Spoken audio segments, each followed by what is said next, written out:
नमस्कार, बहुत स्वागत है आप सभी लोगों का हमारे समृद्धि आईएएस के करंट अफेयर सीरीज में।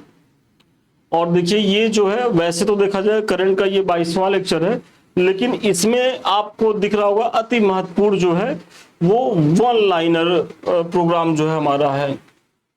और ये वन लाइनर तथ्य में ये पार्ट 1 है, मतलब ये मान के चलिए कि अभी पार्ट 2 और पार्ट 3 और एग्जाम के पहले ये सबसे महत्वपूर्ण सीरीज होती है, क्योंकि इसमें क्या है ना कि जितनी भी चीजें आप पढ़े हुए हैं तो उसको आप एक बुलेट फॉर्म में समराइज कर सकते हो। तो ये जो 3 वीडियो पढ़ने वाले हैं, पार्ट 1 अभी पढ़ रहा है, पार्ट 2 और पार्ट 3 का भी वेट कर लीजिए, 1-2 दिन में सारे पढ़ जाएंगे। मतलब मेरा प्रयास है कि 2-3 मतलब 5 अक्टूबर के बाद हम कुछ भी आपको ना दें, फिर आप केवल रिवीजन मोड पे जा करके अपने परीक्षा को दीजिए।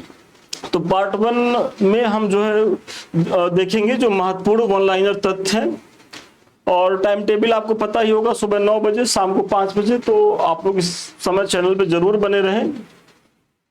तो देखिए, सबसे पहला जो हमारा पॉइंट है कि केंद्रीय शिक्षा मंत्री धर्मेंद्र प्रधान ने 11 सितंबर 2025 को कहां पर भारत का पहला विदेशी अटल नवाचार केंद्र का उद्घाटन किया है? तो अबू धाबी यूएई में किया है। तो इसका भी ध्यान रखेंगे।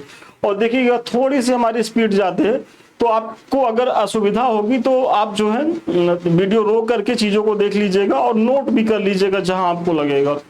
जगदीप धनखड़ की जगह 12 सितंबर 2025 को देश के 15वें उपराष्ट्रपति के पद की शपथ दिलाएगी किसे? तो सीपी राधाकृष्णन को। देखिए, आप सीपी राधाकृष्णन के बारे में मैंने पीछे डिटेल से कराया, तो ये चूंकि बुलेट फॉर्म में है और एक तरीके से कैप्सूल की तरह की, बस आप जो है जितना भी पीछे पढ़े बस उसका एक तरीके से आप रिवीजन कर लीजिए जल्दी से। तो ये 15वें उपराष्ट्रपति हैं, इसका भी ध्यान रखना होगा। राष्ट्रीय स्वच्छ वायु कार्यक्रम के तहत 9 सितंबर 2025 को जारी स्वच्छ वायु रैंकिंग 2025 में 10 लाख से अधिक जनसंख्या वाले शहरों में कौन सा शीर्ष स्थान पर रहा? तो इंदौर मध्य प्रदेश रहा। इसका भी ध्यान रखेंगे। अगस्त 2025 में भारत सरकार के जनजातीय कार्य मंत्रालय ने किस नाम से भारत का पहला एआई संचालित जनजातीय भाषाओं का अनुवादक लॉन्च किया है? तो आदिवाड़ी है। इसका ध्यान रखना है।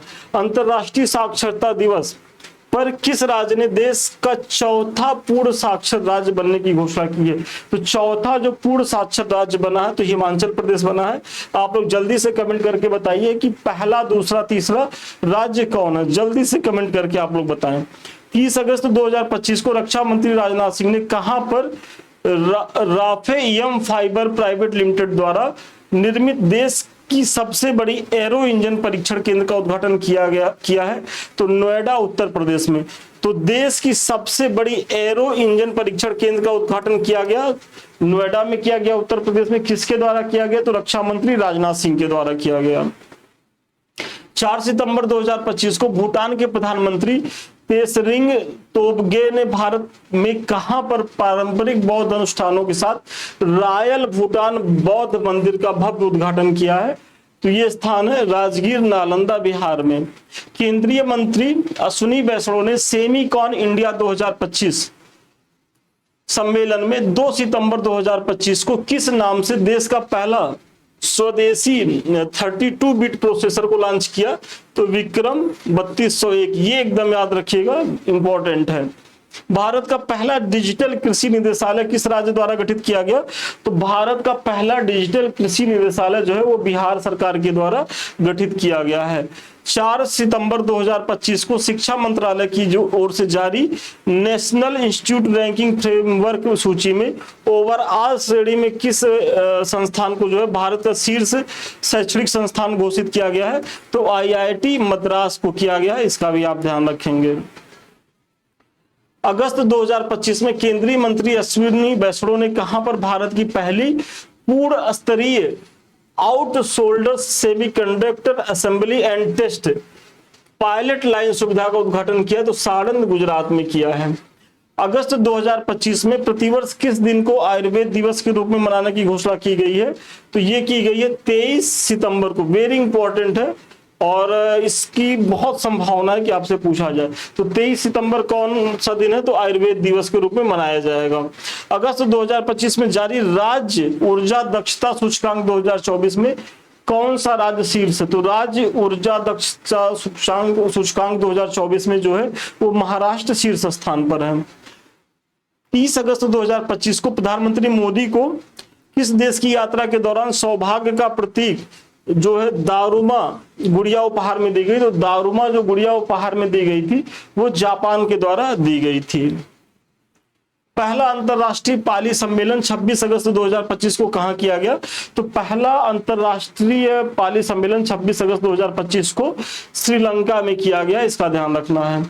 5 दशक की शानदार सेवा के बाद भारतीय वायुसेना 26 सितंबर 2025, ये डेट याद रखिएगा, को किस लड़ाकू विमान को सेवा मुक्त करेगा? तो जो MiG-21, और इसे जो है एक तरीके से उड़ता ताबूत की भी संज्ञा दी गई थी। और आप लोग अगर देख रहे होंगे तो सबसे ज्यादा वर्तमान में अगर वायुसेना के जो जेट क्रैश होते थे वो MiG-21 ही होते थे। तो ऐसे में सरकार ने पूरी तरीके से इसे जो है सेवा से मुक्त करने का निर्णय लिया है। कब से? तो 26 सितंबर 2025 से। CISF ने लैंगिक समानता को बढ़ावा देने के लिए हाल ही में कहां पर अपनी पहली महिला कमांडो इकाई शुरू की है? तो मध्य प्रदेश में की है। वेरी इंपॉर्टेंट है। अगस्त 2025 में association for democratic reforms ADR द्वारा देश के कुल 31 मुख्यमंत्रियों की संपत्ति के आधार पर जारी रिपोर्ट के अनुसार देश के सबसे अमीर मुख्यमंत्री कौन है? तो चंद्रबाबू नायडू हैं। और ये आंध्र प्रदेश के मुख्यमंत्री, इनकी संपत्ति कितनी है? तो 931 करोड़ रुपए है। इसी सूची में अगर आप देखेंगे तो जो बंगाल की मुख्यमंत्री ममता बनर्जी, ये सबसे गरीब चीफ मिनिस्टर है, उनके पास केवल कितनी संपत्ति? तो 15 लाख रुपए की है। हाल ही में जारी नमूना पंजीकरण प्रणाली ESRS 2023 रिपोर्ट के अनुसार 2023 में भारत का सबसे कम शिशु मृत्यु दर वाला राज्य रहा है तो मणिपुर। आप लोग कमेंट करके बताइए, क्योंकि भारत का सबसे कम शिशु मृत्यु दर वाला राज्य मणिपुर रहा है, तो भारत का सर्वाधिक शिशु मृत्यु दर वाला राज्य कौन सा है? और उत्तर प्रदेश की स्थिति क्या है? ये दोनों आपके लिए होमवर्क है, कमेंट करके यही बताइए जल्दी से। और देखिए, जहां हम कहें कमेंट कर लीजिए, वो इसलिए कह रहे हैं क्योंकि यहां से भी प्रश्न बनने की संभावना। भाई सबसे कम अगर मणिपुर में, तो कहीं तो सबसे अधिक होगा, तो उसको भी जान लीजिए।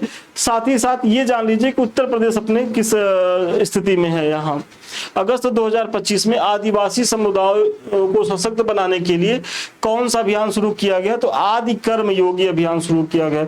तो आदि कर्म योगी अभियान किससे संबंधित है? तो आदिवासियों को सशक्त बनाने के लिए।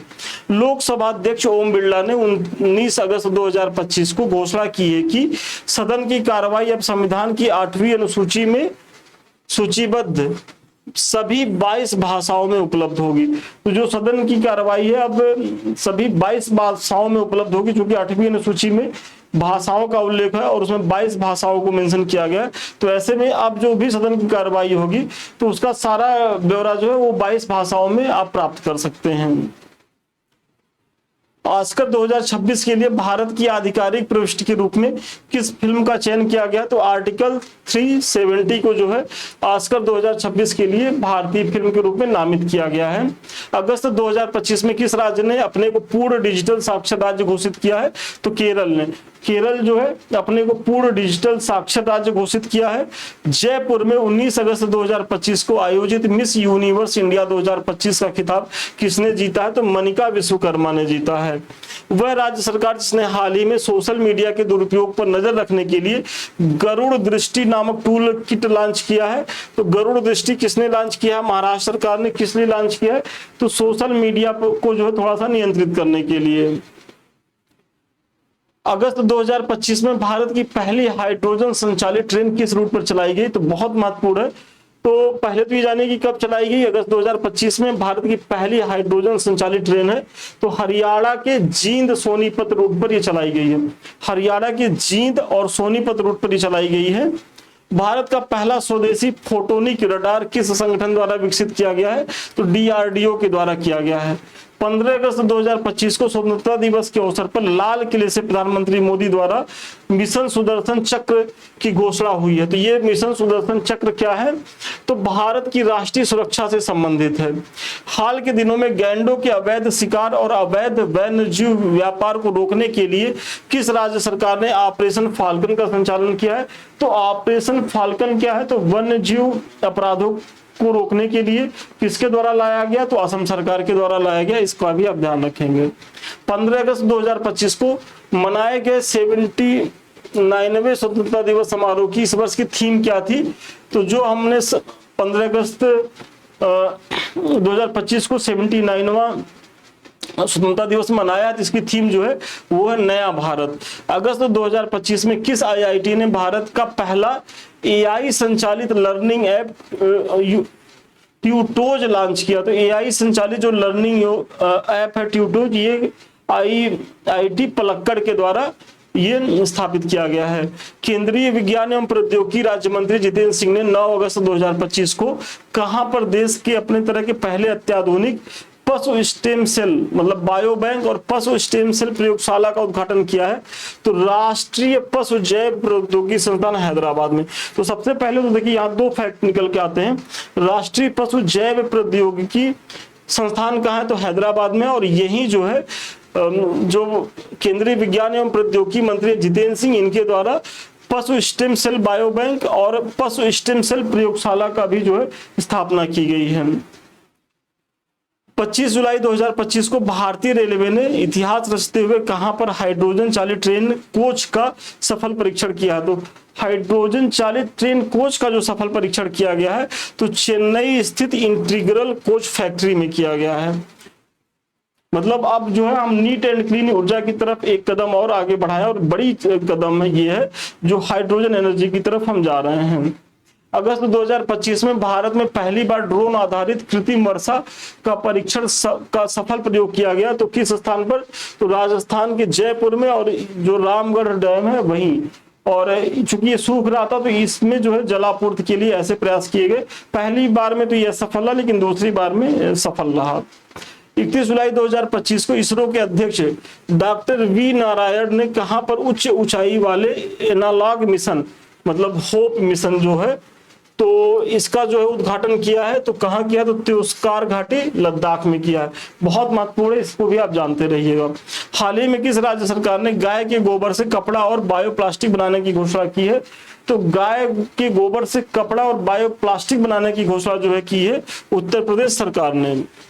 अगस्त 2025 में अंतरराष्ट्रीय वायु परिवहन संघ द्वारा जारी नवीनतम विश्व वायु परिवहन सांख्यिकी के अनुसार विमानन बाजार में भारत दुनिया में किस स्थान पर है? तो 5वें स्थान पर है। मतलब विमानन में जो इसकी जो बाजार है इसमें हमारी स्थिति कितनी है? तो 5वीं रैंक पे है। और हाल ही में केंद्रीय स्वास्थ्य मंत्रालय ने किस राज्य को देश में सर्वाधिक अंगदान के लिए सम्मानित किया गया है? तो तेलंगाना को किया गया है, इसका भी आप ध्यान रखेंगे।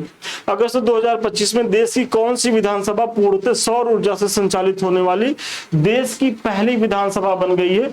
तो सौर ऊर्जा से संचालित होने वाली देश की पहली विधानसभा जो है वो दिल्ली विधानसभा है। वह पूर्व मध्यकालीन शासक जिसके सम्मान में जुलाई 2025 में प्रधानमंत्री मोदी ने स्मारक सिक्का जारी किया। तो ये जो शासक है राजेंद्र चोल, और ये चोल वंश के शासक रहे हैं, तो इनका भी आप जानते रहिए। और इनका जो बेस है वो तमिलनाडु में, हालांकि ये प्रतापी शासक रहे। इनका प्रभाव क्षेत्र आप देखेंगे तो वेस्ट बंगाल मतलब नर्मदा नदी के उत्तर तक भी ये विस्तार करते हैं, और साउथ में तो दक्षिण पूर्व एशिया तक भी ये विजय करते हैं। और श्रीलंका उल्लंका तो इनके समय में इनके अधीन था। जुलाई 2025 में भारत का पहला एआई आधारित सड़क सुरक्षा पायलट प्रोजेक्ट किस राज्य द्वारा शुरू किया गया? तो एआई आधारित, देखिए भारत का चूंकि पहला है और एआई आधारित सड़क सुरक्षा पायलट प्रोजेक्ट है, तो इसकी शुरुआत उत्तर प्रदेश सरकार के द्वारा की गई है। भारत अमेरिका की संयुक्त पहल के तहत 30 जुलाई 2025 को श्रीहरिकोटा से GSLV F-16 रॉकेट द्वारा किस उपग्रह का सफल परीक्षण किया गया? तो निसार। और निसार के बारे में मैंने बताया कि नासा और इसरो का ये संयुक्त पहल है। तो ये जो इसका परीक्षण किया गया तो किस रॉकेट के द्वारा किया गया? तो पहली बात तो जानने लगी कि हरिकोटा से किया गया और GSLV F-16 रॉकेट से किया गया। जुलाई 2025 में किसे आरपीएफ की पहली महिला महानिदेशक नियुक्त किया गया है? तो सोनाली मिश्रा है। पीछे की वीडियो में मैंने इनके बारे में डिटेल से बताया है। हाल ही में किस राष्ट्रीय उद्यान में भारत की पहली चारागाह पक्षी जनगणना आयोजित की गई? तो चारागाह पक्षी जनगणना का आयोजन जो है कांजीरंगा नेशनल पार्क में की गई है, तो इसका भी आप ध्यान रखेंगे। हाल ही में किस राज्य सरकार ने भूजल निकासी शुल्क 1 रुपए से 35 रुपए प्रति घन मीटर तक लगाने की घोषणा की है? तो ये कर्नाटक ने की है, इसका भी आप ध्यान रखेंगे। मतलब अब कर्नाटक एक ऐसा राज्य है कि जहां अगर आप भूजल मतलब भूजल का प्रयोग करते हैं तो आपको उसका शुल्क देना होगा। 29 जुलाई 2025 को जारी एक रिपोर्ट के अनुसार भारत का सबसे अधिक बाघ घनत्व वाला टाइगर रिजर्व कौन सा है? तो बांदीपुर टाइगर रिजर्व जो कर्नाटक में है। तो सबसे पहले तो ये जानिए कि बांदीपुर टाइगर रिजर्व है कहाँ? कर्नाटक में है, और ये सर्वाधिक बाघ घनत्व वाला मतलब रिजर्व है, टाइगर रिजर्व। और जुलाई 2025 में दीनदयाल बंदरगाह प्राधिकरण द्वारा कहां पर भारत का पहला make in India megawatt green hydrogen plant प्रारंभ किया गया? तो कांडला, गुजरात में। हाल ही में केंद्रीय शिक्षा मंत्री धर्मेंद्र प्रधान और हरियाणा के मुख्यमंत्री नायब सिंह सैनी ने कहां पर यूनिवर्सिटी ऑफ साउथहैम्पटन के पहले भारतीय परिसर का उद्घाटन किया है? तो गुरुग्राम, हरियाणा में किया गया। तो यूनिवर्सिटी ऑफ साउथहैम्पटन की जो पहली शाखा खोली गई है कहां? तो गुरुग्राम, हरियाणा में खोली गई है। जुलाई 2025 में जारी हेनले पासपोर्ट इंडेक्स 2025 में भारत की रैंक जनवरी 2025 में 85वें स्थान से सुधार करके कितनी हो गई है? तो 77 हो गई है। इसका भी आप ध्यान रखेंगे, जो अभी लेटेस्ट डाटा है।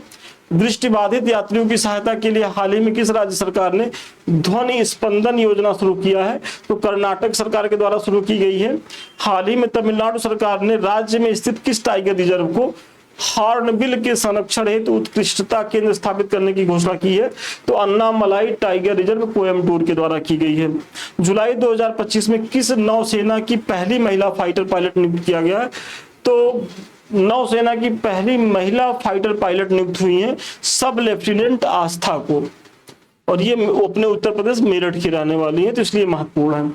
केंद्रीय गृह एवं सहकारिता मंत्री अमित शाह ने 5 जुलाई 2025 को कहां पर भारत के पहले, क्योंकि ये भारत के पहले सहकारी विश्वविद्यालय त्रिभुवन की आधारशिला रखी है, तो कहां रखी है? तो जो भारत का पहला सहकारी विश्वविद्यालय त्रिभुवन है उसकी आधारशिला अमित शाह ने रखी है आणंद, गुजरात में। जुलाई 2025 में जारी ऊर्जा एवं स्वच्छ वायु अनुसंधान केंद्र की 2025 की पहली छमाही की रिपोर्ट के अनुसार देश का सबसे प्रदूषित शहर किसे घोषित किया गया है? तो बर्नी हाट को किया गया है। अब इसका भी ध्यान रखेंगे। हाल ही में किस राज्य के याकटेन गांव को भारत का पहला डिजिटल घुमंतू गांव घोषित किया गया है? तो जो याकटेन गांव है ये किस राज्य का है? तो सिक्किम का है, और इसे भारत का पहला घुमंतू जो है वो राज्य मतलब गांव घोषित किया गया है, तो इसका भी ध्यान रखेंगे। हाल ही में भारत का पहला एआई संचालित रक्त परीक्षण कहां शुरू किया गया? तो एआई संचालित रक्त परीक्षण जो है वो अमरावती से शुरू हुआ है। जुलाई 2025 में भारत के पहले एक्वाटेक पार्क का उद्घाटन कहां किया गया है? तो असम के गुवाहाटी में। यह एक्वाटेक जो पार्क है मत्स्य पालकों को एक्वापोनिक्स, बायोफ्लैग और सजावटी मछली प्रजनन जैसी तकनीकों को अपनाने में सहायता करेगा, तो इसका भी जानेंगे। तो एक्वाटेक पार्क कहाँ है? तो असम के गुवाहाटी में है। जैन आचार्य श्री 108 विद्यानंद जी महाराज का जन्म शताब्दी समारोह किसे मतलब धर्म चक्रवर्ती की उपाधि से सम्मानित किया गया है? तो जो जैन आचार्य हैं और इन्हीं की जो जन्म जयंती समारोह है इसमें धर्म चक्रवर्ती की जो उपाधि दी गई है, मतलब सम्मान दिया गया है, तो वो भारत में किसे दिया जाएगा ये तो सबको विदित है। और ऐसे कुछ आए जो बहुत भारी भरकम उपाधि हो तो आप जान जाइए कि वो एक ही व्यक्ति को मिल सकता है, और मिला भी है आदरणीय प्रधानमंत्री मोदी जी को। 30 जून 2025 को गृह मंत्री अमित शाह ने कहां पर राष्ट्रीय हल्दी बोर्ड के मुख्यालय का उद्घाटन किया? बहुत महत्वपूर्ण है, नजीमाबाद, तेलंगाना में। 24 जून 2025 के आखिरी सप्ताह में जारी 193 देशों की संयुक्त राष्ट्र सतत विकास समाधान नेटवर्क की सतत विकास लक्ष्य रिपोर्ट 2025 में भारत जो है 66.95 स्कोर के साथ किस स्थान पर है? तो 99 पे है। बहुत महत्वपूर्ण है, इसको भी आप जानते रहिएगा। वह राज्य जिसने 21 जून 2025 को भारत की पहली योग नीति घोषणा की है, तो भारत की पहली योग नीति की घोषणा करने वाला राज्य कौन सा है? उत्तराखंड है। जून 2025 में जारी क्यूएस वर्ल्ड यूनिवर्सिटी रैंकिंग 2026 में कौन सा संस्थान भारतीय संस्थानों में शीर्ष पर है? तो आईआईटी दिल्ली है। और अगर इसकी वैश्विक रैंक देखेंगे तो 1, 2, 3 है। और आप लोग कमेंट करके बताइए तो क्यूएस वर्ल्ड यूनिवर्सिटी रैंकिंग में विश्व स्तर पर शीर्ष रैंकिंग प्राप्त करता विश्वविद्यालय कौन सा है? जून 2025 में गूगल ने एशिया प्रशांत क्षेत्र का अपना पहला और विश्व का चौथा सुरक्षा इंजीनियरिंग केंद्र कहां खोला है? तो ये हैदराबाद में खोला है, इसका भी आप ध्यान रखेंगे। वन्य जीव संरक्षण में ऐतिहासिक पहल इंटरनेशनल बिग कैट अलायंस की पहली महासभा का आयोजन 16 जून 2025 को कहां किया गया? तो ये नई दिल्ली भारत में किया गया है। और विश्व आर्थिक मंच द्वारा 18 जून 2025 को जारी ऊर्जा संक्रमण सूचकांक 2025 में भारत को कौन सी रैंक मिली है? तो ऊर्जा संक्रमण सूचकांक में जो भारत की रैंकिंग है वो 71 है। जून 2025 में जारी दुनिया के 163 देशों की ग्लोबल पीस इंडेक्स 2025 में भारत को कितनी रैंक मिली है? तो 115वीं रैंक भारत को मिली है, मतलब ग्लोबल पीस इंडेक्स 2025 में। जून 2025 में विश्व आर्थिक मंच द्वारा जारी वैश्विक लैंगिक अंतराल सूचकांक 2025 में दुनिया के कुल 148 देशों की सूची में भारत की रैंकिंग कितनी है? तो 131वीं है। इसका भी आप ध्यान रखेंगे। जून 2025 में किस भारतीय को अमेरिकी मेडिकल एसोसिएशन का अध्यक्ष चुना गया है? तो डॉक्टर श्रीनिवास मुक्कमाला को मिला है। और ये महत्वपूर्ण फैक्ट है। राष्ट्रीय परिवार स्वास्थ्य सर्वेक्षण 5 के अनुसार पहली बार भारत का कुल लिंगानुपात बढ़कर कितना हो गया है? तो 1000 पुरुष पर 950 महिलाएं हैं। और 2011 की जनगणना के अनुसार भारत का लिंगानुपात कितना है? जल्दी से आप लोग बताइए। 1000 पुरुषों पर। राष्ट्रीय ई गवर्नेंस पुरस्कार 2025 के अंतर्गत पहली बार ग्राम पंचायत की डिजिटल पहलों को मान्यता देने के लिए किस ग्राम पंचायत को स्वर्ण पुरस्कार से सम्मानित किया गया? तो रोहिणी ग्राम पंचायत, सिरपुर तालुका, धुले, महाराष्ट्र को दिया गया है। तो रोहिणी ग्राम पंचायत के बारे में जानते रहिए। और ये धुले महाराष्ट्र की पंचायत है। हाल ही में किस राज्य में ग्रेटर फ्लेमिंगो अभयारण्य की स्थापना की गई है? तो ग्रेटर फ्लेमिंगो अभयारण्य की घोषणा की गई है, तो तमिलनाडु में की गई है। जून 2025 में किस राज्य सरकार ने लैंगिक समावेशन के लिए ट्रांसजेंडर समुदाय को अन्य पिछड़ा वर्ग श्रेणी में वर्गीकृत करने की घोषणा की है? तो असम राज्य सरकार ने की है। इसका भी आप ध्यान रखेंगे। और हाल ही में किस संस्थान ने अंतरिक्ष में थर्मो रेगुलेशन का अध्ययन करने के लिए 3D कंप्यूटेशनल मॉडल विकसित किया? तो भारतीय अंतरिक्ष विज्ञान और प्रौद्योगिकी संस्थान के द्वारा किया गया है। हाल ही में किसे भारत के पहले स्वदेशी रूप से विकसित एआई आधारित multi model large language model Bharat Gen को लॉन्च किया है? तो भारत जेन क्या है पहले तो ये जानिए। तो एआई आधारित multi model large language model है। और ये किसके द्वारा जो है जारी किया गया है, लॉन्च किया गया? तो डॉक्टर जितेंद्र सिंह के द्वारा लॉन्च किया गया है। 30 मई 2025 को जारी अधिसूचना के अनुसार किस राज्य सरकार ने राज्य में तंबाकू उत्पाद खरीद की जो कानूनी उम्र उसे 18 वर्ष से बढ़ा करके 21 वर्ष कर दी है? तो कर्नाटक ने किया है। प्रधानमंत्री नरेंद्र मोदी ने कहां पर 5 जून 2025 को एक पौधा लगाकर एक पेड़ मां के नाम का जो 2.0 पर जो शुरुआत हुई है, ये नई दिल्ली से हुई है और 5 जून 2025 को हुई है।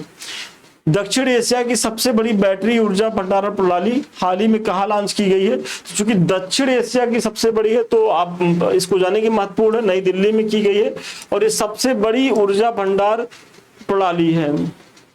तमिलनाडु सरकार ने धनुषकोडी को जून 2025 में अभयारण्य घोषित कर किस प्रवासी पक्षी प्रजाति को विशेष रूप से संरक्षित किया? तो फ्लेमिंगो ने किया है। इसका भी ध्यान रखना है। हाल ही में कौन सौर ऊर्जा से अपनी ऊर्जा की मांग पूरी करने वाला देश का पहला जिला बन गया है?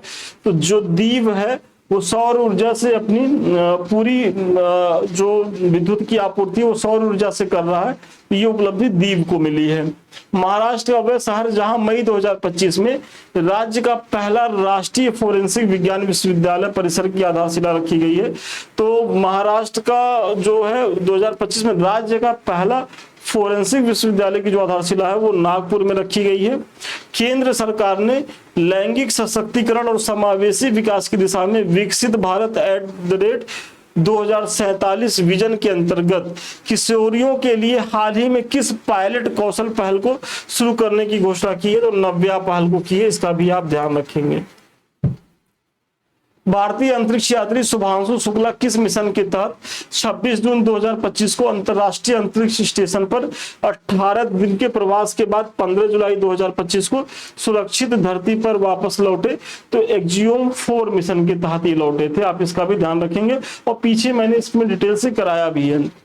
31 मई 2025 को किस वीरांगना की देश भर में 300वीं जो है वो जयंती मनाई गई, तो महारानी अहिल्याबाई होलकर की जयंती मनाई गई है। 4 जून 2025 को राजस्थान के किन 2 आर्द्र भूमियों को अंतरराष्ट्रीय महत्व की रामसर साइटों को शामिल किया गया? तो एक है खीचन और दूसरा है मेडार, और इसको लेकर के भारत में संख्या कितनी हो गई? तो 91 हो गई है। मई 2025 में जारी एशियाई शेर गणना रिपोर्ट के अनुसार किस राज्य में एशियाई शेरों की आबादी जो है 5 वर्ष में 674 से बढ़कर के 891 हो गई है? तो ये गुजरात में हो गई है, इसका भी आप ध्यान रखेंगे। मई 2025 में पूर्वोत्तर के किस राज्य में तितली की नई प्रजाति यूथालिया मलक्काना की खोज की गई है? तो ये अरुणाचल प्रदेश में की गई है। भारतीय अंतरिक्ष अनुसंधान संगठन ने 2025 को किस वर्ष के रूप में मनाने की घोषणा की है? तो जो इसरो 2025 को किस वर्ष के रूप में मना रहा है? तो गगनयान वर्ष के रूप में मना रहा है, इसका भी ध्यान रखना होगा। 23 मई 2025 को एवरेस्ट की चोटी पर सफल चढ़ाई करने वाली भारत की पहली दृष्टिबाधित महिला पर्वतारोही कौन बन गई है? तो छोजिन आंगमे। और चूंकि ये दृष्टिबाधित महिला है और पहली महिला है भारत की, तो ऐसे में महत्वपूर्ण है। और वाकई में उतनी ऊंचाई पर सोचिए, ठीक ठाक आदमी नहीं सोच सकता जाने के लिए, तो इनकी ये बड़ी उपलब्धि है। हिमाचल प्रदेश की रहने वाली है। मई 2025 को भारतीय नौसेना में शामिल किए गए पहले सिले हुए जहाज का क्या नाम है? तो कॉन्डिन है, इसको भी आप जानते रहिएगा। मई 2025 में किस अंतरिक्ष स्टार्टअप द्वारा भारत के पहले इलेक्ट्रिकल मोटर चालित सेमी क्रायोजेनिक, ये क्रायोजेनिक होगा, इंजन का सफल परीक्षण किया गया? तो अग्निकुल कॉस्मास के द्वारा किया गया है। कर्नाटक और गुजरात के बाद भारत का वह तीसरा राज्य जिसने मई 2025 में अंतरिक्ष उद्योग नीति को जो है जारी किया, तो ये तमिलनाडु है। तो कर्नाटक और गुजरात के बाद ये तीसरा राज्य है जिसने अंतरिक्ष उद्योग नीति को जारी किया है। वह भारतीय विश्वविद्यालय जहां के शोधकर्ताओं ने भारतीय कृषि अनुसंधान परिषद के सहयोग से भारत की पहली जीन एडिटेड भेड़ तैयार की है, तो कश्मीर विश्वविद्यालय ने की है। तो भारत की पहली जीन एडिटेड जो है भेड़ तैयार की गई कश्मीर विश्वविद्यालय द्वारा। हाल ही में किसके नेतृत्व में भारत की वायु सुरक्षा को मजबूत बनाने के उद्देश्य से प्रोजेक्ट कुश की शुरुआत की गई? तो प्रोजेक्ट कुश की शुरुआत DRDO के द्वारा की गई है। किसके लिए? तो भारत की वायु सुरक्षा को मजबूत बनाने के लिए। मई 2025 में कौन से उथले पानी का पहला पनडुब्बी रोधी युद्धक जहाज भारतीय नौसेना में शामिल किया गया? तो अर्नाला को शामिल किया गया है, और पीछे की क्लास में इसको मैंने डिटेल से कराया है। 13 मई 2025 को बंगाल की खाड़ी में उठे चक्रवाती तूफान शक्ति का नामकरण किस देश के द्वारा किया गया? तो श्रीलंका के द्वारा किया गया। तो सबसे पहले तो ये जानिए कि जो शक्ति तूफान आया ये कहाँ आया है? तो बंगाल की खाड़ी में आया है, और इसका नामकरण फिर जो है किसने किया है? तो श्रीलंका ने किया है। हाल ही में भारत सरकार ने किस दिन को आयुर्वेद दिवस के रूप में मनाने की घोषणा की है? 23 सितंबर को की है। जिनेवा में आयोजित 78वीं विश्व स्वास्थ्य सभा के दौरान 21 मई 2025 को किस बीमारी के उन्मूलन का प्रमाण पत्र भारत को प्रदान किया गया? तो ट्रैकोमा जो बीमारी है उसके उन्मूलन का जो है प्रमाण पत्र भारत को दिया गया है। मई 2025 में किस भारतीय राज्य को देश का पहला पूर्ण साक्षर राज्य घोषित किया गया है? वेरी इंपॉर्टेंट है। तो ये मिजोरम है। देखिए आप कंफ्यूज मत होइएगा, इसमें मिजोरम को जो है देश का पहला पूर्ण साक्षर राज्य घोषित किया गया है। हाल ही में किस राज्य ने कक्षा 10 के सभी छात्रों के लिए रोबोटिक्स शिक्षा शुरू की है? तो केरल ने शुरू की है। और अप्रैल 2025 में भारत के किन 2 धार्मिक ग्रंथों को यूनेस्को की विश्व स्मृति रजिस्टर में शामिल किया गया है? तो एक तो है अपना भगवत गीता और दूसरा है भरत मुनि का जो है वो नाट्य शास्त्र है। 24 जुलाई 2025 को किस राष्ट्रीय उद्यान को भारत का 107वां राष्ट्रीय उद्यान घोषित किया गया? तो सिमलीपाल टाइगर रिजर्व को घोषित किया गया है। भारत का वह पहला राज्य जिसने हाल ही में AI आधारित real time forest alert system जारी किया है। तो real time forest alert system जो है AI पे आधारित किसने राज्य मतलब किस राज्य ने लॉन्च किया? तो वो मध्य प्रदेश ने लॉन्च किया है। 2 मई 2025 को भारतीय प्रधानमंत्री मोदी द्वारा उद्घाटित किया गया भारत का पहला समर्पित deep water container transshipment hub कौन सा बंदरगाह बना है? तो विजिंझम अंतरराष्ट्रीय बंदरगाह तिरुवनंतपुरम केरल का। बहुत महत्वपूर्ण है, इसको एकदम आप जो है नोट कर लें। इसको हम फिर से रिपीट कर दे रहे हैं। 2 मई 2025 को प्रधानमंत्री मोदी द्वारा उद्घाटित किया गया भारत का पहला समर्पित deep water container transshipment hub है ये विजिंझम वाला। हाल ही में भारत सरकार ने सैटेलाइट इंटरनेट संबंधित सेवाओं के लिए किस अमेरिकी कंपनी को मंजूरी प्रदान की है? तो एलन मस्क की जो है स्टारलिंक को प्रदान की है। और भारतीय निवेशकों और पर्यटकों को आकर्षित करने के लिए किस देश ने मई 2025 में 10 वर्षीय गोल्डन जो वीजा शुरू किया? तो 10 वर्षीय जो गोल्डन वीजा शुरू किया गया है वो वियतनाम के द्वारा शुरू किया गया है। हाल ही में भारत का पहला अंतरराज्यीय चीता कॉरिडोर किन राज्यों में बनाने का निर्णय लिया है? तो मध्य प्रदेश और राजस्थान ने जो है वो संयुक्त रूप से अंतरराज्यीय चीता कॉरिडोर बनाने का निर्णय लिया है। हाल ही में किस देश ने नई दिल्ली स्थित अपने दूतावास में उड़ीसा के पूर्व मुख्यमंत्री स्वर्गीय बीजू पटनायक के सम्मान में एक स्मारक पट्टिका का उद्घाटन किया है? तो ये रूस ने किया है। अप्रैल 2025 में अंकटाड द्वारा जारी दुनिया के 170 देशों के वैश्विक नेटवर्क तत्परता सूचकांक 2025 में भारत को कौन सी रैंकिंग प्रदान की गई है? तो 36 रैंक प्रदान किया गया है। प्रधानमंत्री नरेंद्र मोदी ने 6 अप्रैल 2025 को कहां पर एशिया के पहले वर्टिकल लिफ्ट समुद्री पुल मतलब पंबन ब्रिज का उद्घाटन किया? तो पंबन ब्रिज के बारे में तो आप लोग जानते होंगे, रामेश्वर तमिलनाडु। और यह जो है एशिया के पहले वर्टिकल लिफ्ट समुद्री पुल है। प्रधानमंत्री मोदी ने मार्च 2025 को धरती आबा जनजाति ग्राम उत्कर्ष अभियान को कहां पर लॉन्च किया? तो झारखंड में लॉन्च किया है। इसको भी आप लोग जानते रहिएगा।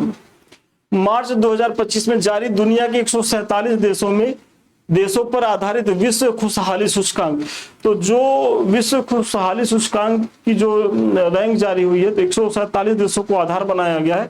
और इसमें जो हमारी रैंकिंग है कितनी है? तो 118वीं है। 7 से 19 मार्च 2025 तक दिल्ली 17 से 19 मार्च मतलब ये 2 दिन हुआ है आयोजित 10वां रायसीना डायलॉग का 2025 का थीम क्या है? तो 7 से 19 मार्च में जो रायसीना डायलॉग का जो आयोजन हुआ है वो दिल्ली में हुआ है। और इसका जो थीम है तो काल चक्र, जनशक्ति और ग्रह। तो ये भी आप देखते रहेंगे। और इसमें आप लोग एक कमेंट करके और बताइए कि जो 10वां रायसीना डायलॉग दिल्ली में हुआ है तो इसमें मुख्य अतिथि किस देश के राष्ट्राध्यक्ष रहे हैं? फरवरी 2025 में राष्ट्राध्यक्ष या प्रधानमंत्री रहे, दोनों चीजें हो सकती हैं। फरवरी 2025 में विभिन्न देशों में आतंकवाद के प्रभाव को मापने वाली रिपोर्ट ग्लोबल टेररिज्म इंडेक्स 2025 में भारत को रैंक प्रदान की गई है कितनी? तो ये 14वीं रैंक प्रदान की गई है। इसका भी आप ध्यान रखेंगे। और भारतीय चिकित्सा अनुसंधान परिषद ने मद्रास डायबिटीज फाउंडेशन के सहयोग से कहां पर देश का पहला डायबिटीज बायो बैंक स्थापित किया है? तो देश का पहला डायबिटीज बायो बैंक स्थापित किया गया है चेन्नई में। वन्य जीव संरक्षण में एक महत्वपूर्ण कदम के तहत जुलाई 2025 में कहां पर भारत का पहला वन्य जीव बायो बैंक खोला गया? तो पश्चिम बंगाल के दार्जिलिंग स्थित पद्मजा नायडू हिमालयन प्रणाली उद्यान में। बहुत महत्वपूर्ण है, इसको भी आप जानते रहिएगा। रेलवे की विभिन्न सेवाओं को एक ही प्लेटफॉर्म पर उपलब्ध कराने के लिए रेल मंत्रालय ने 31 जनवरी 2025 को किस सुपर ऐप को लॉन्च किया है? तो स्वरेल को लॉन्च किया है। पूर्व राष्ट्रपति रामनाथ कोविंद द्वारा 2 मार्च 2025 को कहां पर भारत के पहले विश्व शांति केंद्र का उद्घाटन किया गया है? तो ये किया गया गुरुग्राम हरियाणा में। तो भारत का पहला विश्व शांति केंद्र गुरुग्राम हरियाणा, इसका उद्घाटन किसने किया? तो रामनाथ कोविंद, जो हमारे एक्स प्रेसिडेंट रहे हैं। मार्च 2025 में भारतीय अंतरिक्ष अनुसंधान संगठन इसरो ने किन उन्नत 32 बिट माइक्रो प्रोसेसर के विकास की घोषणा की है? तो वो है विक्रम 3201 और कल्पना 3201। तो विक्रम और कल्पना ये याद रखिएगा, 2 नाम, और आगे जो है 3201 ये डिजिट याद रखिएगा। हाल ही में भीड़ प्रबंधन और यातायात संबंधी समस्याओं के कारण कहां स्थित रूसीकोंडा बीच, मतलब ये रूसीकोंडा बीच जो है वो ब्लू फ्लैग प्रमाणन इसको दर्जा प्राप्त हुआ था और इससे जो है ये दर्जा वापस ले लिया गया है। तो अस्थायी रूप से वापस लिया गया, मतलब ये कहा गया कि अभी आप इस पे बेहतर काम करें तो जो है पुनः आपको ये लौटा दिया जाएगा। ये रूसीकोंडा बीच कहाँ है? आंध्र प्रदेश में। मार्च 2025 में जारी 33 देशों के फ्री स्पीच इंडेक्स 2025 में भारत की रैंकिंग कितनी है? तो 24वीं है। और मानव निर्मित द्वीप पर बनने वाला देश का पहला अपतटीय हवाई अड्डा कहाँ निर्माणाधीन है? तो सालसेट द्वीप मुंबई में है ये, इसका भी आप ध्यान रखेंगे। और 11 फरवरी 2025 को ट्रांसपेरेंसी इंटरनेशनल द्वारा जारी करप्शन परसेप्शन इंडेक्स 2025 के अनुसार दुनिया के 180 देशों में भारत की रैंकिंग कितनी है? तो दुनिया के 180 देशों में भारत की रैंकिंग जो है वो 96 है, इसका भी आप ध्यान रखेंगे। 8वां भारतीय महासागर सम्मेलन 2025 का आयोजन 16 से 17 फरवरी 2025 को कहाँ किया गया? तो मस्कट ओमान में किया गया। और इस सम्मेलन की थीम क्या थी? तो समुद्री साझेदारी के नए क्षितिज की यात्रा। केंद्रीय बजट 2025-26 में घोषित ज्ञान भारतम मिशन का मुख्य उद्देश्य क्या है? तो 1 करोड़ पांडुलिपियों का संरक्षण और दस्तावेजीकरण। तो ज्ञान भारतम मिशन क्या है? तो जो प्राचीन पांडुलिपियां हैं और उसमें करीब 1 करोड़ पांडुलिपियों के संरक्षण और दस्तावेजीकरण का उद्देश्य इसके द्वारा घोषित किया गया है। 1 जनवरी 2025 को शुरू की गई वन नेशन वन सब्सक्रिप्शन योजना का उद्देश्य क्या है? तो उच्च गुणवत्ता वाली शैक्षणिक सामग्री तक किफायती देशव्यापी पहुंच प्रदान करना है। ये वन नेशन वन सब्सक्रिप्शन का जो है वो उद्देश्य है। फरवरी 2025 में भारतीय सेना ने कोलकाता स्थित अपने पूर्वी कमान के मुख्यालय फोर्ट विलियम का नाम बदलकर क्या रख दिया गया? तो फोर्ट विलियम का नाम जो है अब बदल करके विजय दुर्ग रख दिया गया है। हाल ही में भारत सरकार ने किस आईआईटी संस्थान के सहयोग से दुनिया की सबसे लंबी हाइपरलूप टेस्ट ट्यूब बेबी विकसित की है? तो आईआईटी मद्रास ने। वेरी इंपॉर्टेंट है क्योंकि ये दुनिया की सबसे लंबी जो है हाइपरलूप टेस्ट ट्यूब है, तो इसका भी आप ध्यान रखेंगे। और ये आईआईटी मद्रास के द्वारा की गई है। मार्च 2025 में वरिष्ठ नागरिक आयोग स्थापित करने वाला पहला भारतीय राज्य कौन बना है? तो वरिष्ठ नागरिक आयोग स्थापित करने वाला भारत का पहला राज्य केरल है। और गणतंत्र दिवस परेड 2025 में किस राज्य को सर्वश्रेष्ठ झांकी का पुरस्कार दिया गया? तो उत्तर प्रदेश को दिया गया है। इसी तरीके से जनवरी 2025 में किस राज्य ने उद्योग विज्ञान और चिकित्सा के लिए राज्यों में भांग की खेती को मंजूरी प्रदान की है? तो भांग की खेती को मंजूरी प्रदान किया है हिमाचल प्रदेश ने।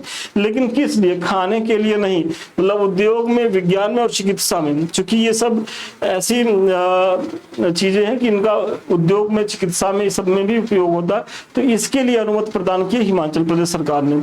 जनवरी 2025 में वन पारिस्थितिकी तंत्र को हरित सकल घरेलू उत्पाद से जोड़ने वाला देश का पहला राज्य कौन सा बना है? तो छत्तीसगढ़ है। उड़ीसा के भुवनेश्वर में 8 से 10 जनवरी 2025 को आयोजित प्रवासी भारतीय दिवस के 18वें संस्करण की थीम क्या थी? तो एक विकसित भारत के लिए प्रवासी भारतीयों का योगदान। तो जो प्रवासी भारतीय दिवस कब मनाया गया? तो 8 से 10 जनवरी 2025 के बीच कहाँ मनाया गया? उड़ीसा में मनाया गया। आप लोग, और इसकी थीम क्या थी? तो एक विकसित भारत के लिए प्रवासी भारतीयों का योगदान।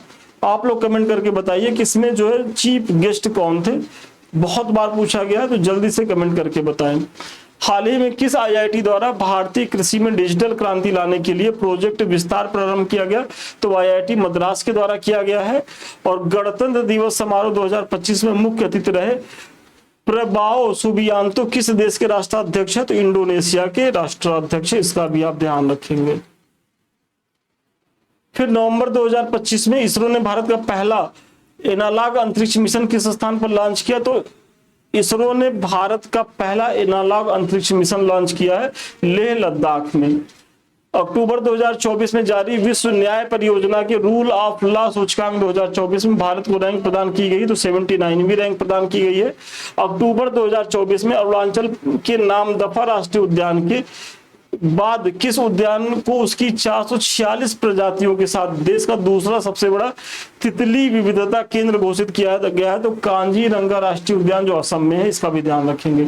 और अरुणाचल प्रदेश का जो नामदफा राष्ट्रीय उद्यान है उसके बाद इसका स्थान है, तो ये जानते रहिएगा शीर्ष पर, तो ये अरुणाचल वाला है।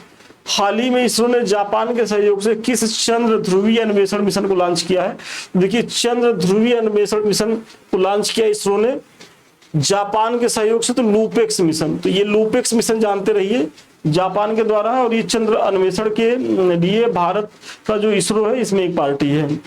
8 अक्टूबर 2024 को विश्व स्वास्थ्य संगठन ने भारत को किस बीमारी से पूर्णतः मुक्त होने का प्रमाण पत्र जारी किया गया है? तो आंखों की बीमारी ट्रैकोमा के लिए किया है। और एशिया के सबसे बड़े और दुनिया के सबसे ऊंचे इमेजिंग चेरनेकोव टेलीस्कोप का उद्घाटन अक्टूबर 2024 में कहाँ किया गया? तो हाल में लद्दाख में किया गया है। और एशिया के सबसे बड़े और दुनिया के सबसे ऊंचे, तो आप सोच सकते हैं कि कितना ये महत्वपूर्ण आपके लिए है। 3 अक्टूबर 2024 को प्रधानमंत्री नरेंद्र मोदी की अध्यक्षता में हुई कैबिनेट की बैठक में किन भाषाओं को शास्त्रीय भाषा का दर्जा प्रदान किया गया है? तो देखिए ये जो 5 भाषाएं, देखिए पहले 6 थी और अभी की मराठी, बंगाली, असमी, पाली और प्राकृत, तो 6 + 5 कितनी हो गई? तो वर्तमान में कुल 11 हो गई। और इन 5 भाषाओं को तो आप एकदम याद कर लीजिए, क्योंकि यहाँ से प्रश्न बनने की बड़ी संभावना है। और अभी अगर आपके जेल में बीपीएससी का पेपर होगा तो वहां यही लाइन ही पूछी गई थी। सितंबर 2024 में जारी वैश्विक नवाचार सूचकांक 2024 में भारत की रैंक कितनी है? तो 39 है। तो वैश्विक नवाचार सूचकांक में जो हमारी रैंकिंग है वो 39 है। बांस दिवस, विश्व बांस दिवस 18 सितंबर 2024 के अवसर पर केंद्रीय सड़क परिवहन एवं राजमार्ग मंत्री नितिन गडकरी ने कहां पर विश्व के सबसे ऊंचे बांस के टावर का लोकार्पण किया है? तो छत्तीसगढ़ में किया है। और सितंबर 2024 में भारत सरकार ने अंडमान निकोबार द्वीप समूह के किस द्वीप का नाम बदल करके विजयपुर करने की घोषणा करी है? तो पोर्ट ब्लेयर को करी है। तो इसका भी आप ध्यान रखेंगे। तो आज का जो हमारा 1 लाइनर का ये प्रोग्राम है और जिसमें ये पार्ट 1 है, मतलब अभी पार्ट 2 और पार्ट 3 आएगा। तो अगर आप उसको देख लेंगे तो समझ लीजिए कि जो भी आप करंट कहीं से भी पढ़े हो या हमारा जो पीछे का पढ़ा है तो आपका सब रिवीजन हो जाएगा। और ये लास्ट में तो इसको जरूर देख के जाइएगा, क्योंकि आप देखेंगे ना कि यहाँ से डायरेक्ट चीजें आपकी मिलेंगी और आप इसको सही कर पाएंगे। संस्थान जो है 2 बैच चला रहा है। एक तो हमारा आरओ मेंस को लेकर के, तो जो बच्चे आरओ पास कर लिए हैं पीटी की परीक्षा, तो मुख्य परीक्षा के लिए ज्वाइन कर सकते हैं। और साथ ही साथ हमारा जो दूसरा बैच चल रहा है वो पीसीएस का मेंटरशिप प्रोग्राम है मुख्य परीक्षा को लेकर के, और ये वर्ष भर चलने वाला प्रोग्राम है। तो ऐसे में यदि आप 2026, 27, 28 के लिए प्रिपेयर करना चाहते हैं तो भी हमारे संस्थान के मेंटरशिप प्रोग्राम से जुड़े। और विश्वास मानिए कि यहाँ मुख्य परीक्षा की जो तैयारी करा दी जाएगी, बस आप संस्थान को फॉलो करते रहिए। जो हम आपको टास्क दें आप करके दिखाते रहिए, जो हम कमेंट करें उसको जो है उस पर काम करिए, और जो हम मॉडल आंसर दें, मतलब जो पीडीएफ में हम मैटर दें आपको, आप उसे दोहराते रहिए। इतना ही करते रहिए वर्ष भर, तो आपको मुख्य परीक्षा में सफल होने से कोई नहीं रोक सकता। ये संस्थान की गारंटी है, मेरी गारंटी है। तो ऐसे में आप इससे ज्वाइन करें। और अधिक जानकारी के लिए 7303307507 पे संपर्क भी कर सकते हैं। और कुछ हमारे लिंक्स हैं। एक तो हमारा टेलीग्राम है समृद्धि आईएएस ऑफिशियल, दूसरा यूट्यूब चैनल है समृद्धि आईएएस जिससे अभी हम आप रूबरू हुए, तीसरा जो है Sandeep Mishra official YouTube channel है। तो ये तीनों चैनल आपकी तैयारी के लिए बेहद उपयोगी हैं। तो यदि अभी तक आप लोगों ने इसे सब्सक्राइब नहीं किया, ज्वाइन नहीं किया, तो ज्वाइन करें, सब्सक्राइब करें। वीडियो अच्छा लग रहा हो तो कमेंट शेयर जरूर करें, लाइक करें। और सबसे अंत में यदि आप हमसे बात करना चाहते हैं, हमारे किसी बैच से जुड़ना चाहते हैं, तो 7303307507 पे आप जो है संपर्क कर सकते हैं। तो चलिए आज के लिए इतना ही, पुनः मिलते हैं नए वीडियो में नए क्लास के साथ। तब तक के लिए धन्यवाद, शुभकामनाएं आपको।